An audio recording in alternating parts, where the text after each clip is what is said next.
Hi అండి. రోజు నేను సేమియా అయితే చేస్తున్నాను. సగ్గుబియ్యం, డ్రై ఫ్రూట్స్ అయితే వేయించిన, పాలు నెయ్యి అయితే వేసి కాగబెట్టిన, సేమియా కూడా వేపుకున్నా. ఓకేనండి. సేమియా అయితే రెడీ అయిపోయిందండి. డ్రై ఫ్రూట్స్ మొత్తం వేసిన, ఇంకొక 2-3 మినిట్స్ అయితే మంచిగా అయిపోతుంది. సగ్గుబియ్యం సేమియా, డ్రై ఫ్రూట్స్ అయితే కొన్ని తీసిండండి. ఎవరికి కావాలంటే వాళ్ళు పైన వేసుకుంటారు. మనకు సగ్గుబియ్యం సేమియా పాయసం అయితే రెడీ అయిపోయిందండి.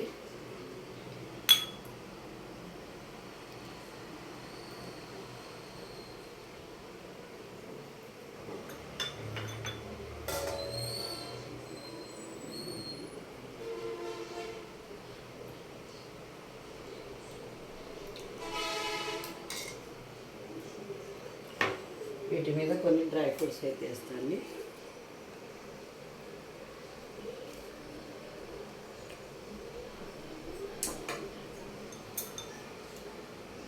ఓకేనండి. ఈరోజు సేమియా సగ్గుబియ్యం పాయసం అయితే చేసిన. వీడియో నచ్చితే లైక్, షేర్, ప్లీజ్ సబ్స్క్రైబ్.